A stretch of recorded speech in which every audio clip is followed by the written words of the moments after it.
Hi, Sandeep. Thank you very much for joining us today for our 5-minute video series that we're going to be conducting. What I'd like to do is obviously introduce you to everybody, and as we have discussed, this is more of a collaboration and sharing a few ideas about what you guys are doing at the moment. So to everyone that's listening, this is Sandeep Gawankar, and he is the CFO of the Horticulture Group. So Sandeep, surreal times at the moment. Yeah, very much, very much. Yeah.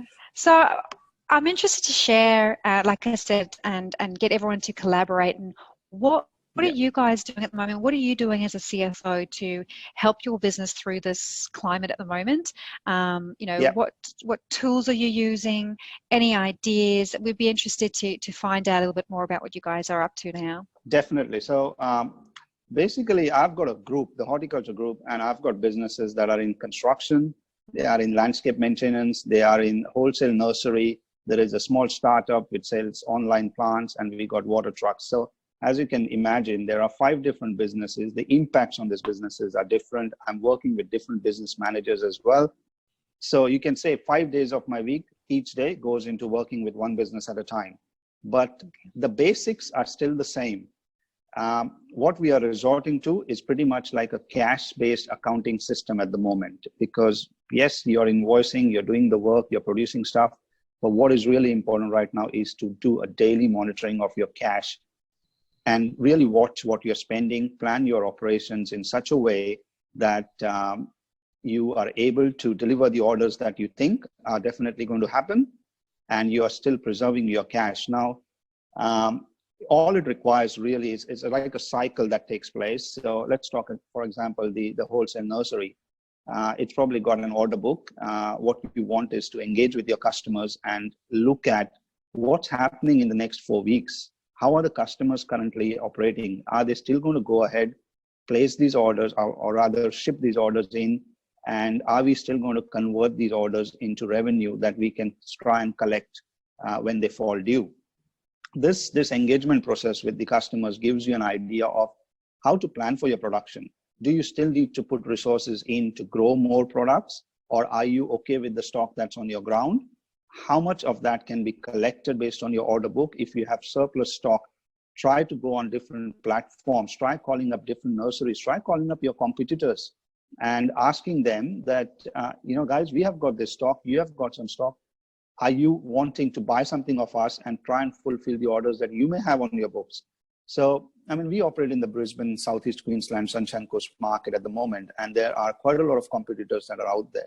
But at this time, I don't think you should take them as competitors. You should just look at how each of us can help each other out, moving our staff. If we have surplus staff, call them and ask them, do you need something? I mean, they may be cashed up and they may need to do some activities. They may be looking for staff. So try to circulate your resources so that your staff feel that, there are certain times there's some employment ahead for them. Luckily for us, the positive news is we've got one business that's in the maintenance side. Obviously, going around and maintaining the council properties, government properties, all that is still important right now. You want to keep the city looking fresh and clean. And they are going into a time when just coming out of summer, so everything's obviously a lot of rain and all that. So the maintenance activity is massive. So the other businesses that seem to have excess staff, okay, let's just pull them out from there, get them employed in this business stream, and try to keep the operations running. So that seems to be the working side of it, where you are constantly having the CFO no longer sits in the office. The CFO is either on calls or meeting with the business managers, and every week starting a revenue forecast cycle. Just keep on it, keep forecasting, keep your cash outflow to the minimum that's possible, but still try to keep your staff employed. Yeah. So on that note, I think there is a big obviously question around, staff in a business, slows down, cash flow might be running out depending on the size of the business you are and what industry that you're in. Yeah. You mentioned a really good point there of trying to move, staff, from one business to another. And obviously it's fortunate you've got multiple businesses. Yeah. I suppose the struggle is really going to come in is that you don't have this cash flow, but you do have staff that are not working. Like, what if you can answer this, like, what sort of options do you think people have? Well, interesting question. Now, this is something which obviously the government measures that seem to be taking place. Now, any business that's going to be affected is going to step staff down or not have work for them. They can still try and do two approaches that we currently are putting on the table. One is you try and work for 5 days, but you get paid for 4, or you resort back to the base rate as per the award. So yes, you may be on a higher rate because as an employer of choice, you want to afford that during good times. But when times like these come, rather than being without a job, maybe look at putting them back on the base rate possible and see how much cash you can conserve and whether that contributes to maybe 2 or 3 weeks of more wages in your pocket that you can pay these guys. So that's another thing that we are considering. Obviously, we are looking at the option of if it starts slowing down, then yes, people should still be working, and rather than getting paid for 5 days, let's look at 4.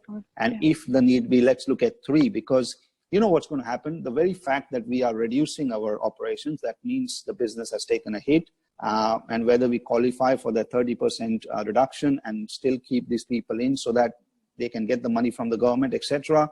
That's something that needs to be looked at. And that's where the lack of clarity currently is not helping, because we are in it right now. All the businesses are in it right now. And for the legislation to be passed and things to be more clear, that's where the uncertainty currently exists. But the two strategies, as I mentioned, one is talk to your employees. Yeah, they might complain that currently they are working 10 hours a day instead of 8 hours because there are less people, less hands to help, and they're still getting paid for 8 hours. But at this present moment, the attitude completely needs to change. The conversation needs to be very honest, and it's going to be like, well, at this rate, we can employ you for maybe 4 weeks or 6 weeks. But if you help us in the situation like this, then we can go a bit more longer. So a lot of cash flow modeling is currently taking place. You're looking at if the revenue drops by 50%, do you put 50% of your staff on a reduced wage? And is that going to just help in the cash flow side of things? Okay, good. So my next question is actually around the cash flow modeling. So I know that you guys are working at, at the moment, you've got a four week kind of rolling cash flow forecast at the moment. Yeah. From a modeling perspective, and I suppose this is everyone's question, is how long is this going to last for? But, how far out are you doing the cash flow modeling for the businesses? Are you looking at 12 months at the moment? No, until end of June is what we are tracking right now. And again, it is based on if we need to close down, then the whole model just changes, and that's pretty much like not paying the staff at all, and zero, like cannot proceed. But until June, based on, excuse me, there is a call that's coming in. That's all right. Are you still there? Yeah, thank you. But based on the model which is there, based on 50% reduction, 75% reduction, or 90% reduction, how are we going to survive? Are we going to survive? Can we put steps in place at the right time? So when we start noticing the orders dropping, and again, that's why the engagement with the customer. If we know that 2 weeks later, your business is going to drop by 50% compared to what happened same time last week, or a month ago, then you start putting things in place. You start talking to staff and say, from next payroll, this is a possibility, but we are still trying to get. So as I said, if it's a smaller team, the communication side of things needs to be honest, and there is no longer a boss worker or boss employee attitude at all. It is working together to keep all the families that businesses employ get through this together. And employees have to help, as well as the managers have to consider that. Yeah, fantastic. That's brilliant. Thank you so much for that. Is there anything else that you want to mention that you feel might be useful for, struggling industries or, smaller businesses I would like to make a comment. Now, this is, I'm not sure how many are in probably this fortunate boat, but I'd just like to give an example of the 2 water trucks that the group has. Generally, the purpose of the water trucks is to deliver water or used at construction sites, etc. But in this times, the water truck could be used for spraying water around certain places that the councils or the governments may want to do. Now, this is just looking at your product mix and saying, yep, traditionally we were doing this, but is there something that we can offer at this time in this environment? And do we have the capability to just slightly monitor our operational model and make it working? So you just get on the phone and you start thinking of what else can the water trucks really do, rather than sitting just in the backyard. Is there some other purpose? So you start making calls to the governments and saying, in this environment, do you want to a better usage of the water trucks? And you may find that something or the other starts coming out from there. Just for cleaning spaces, just for, I know public parks and etc. are closed at the moment, but you may still want to keep maintaining it. You may still want, because when it comes around from the other end, you still want people to come back and enjoy all these things. So it's just thinking about what else can you, with minimum capital involvement, what else can you really do to expand or modify your product offering?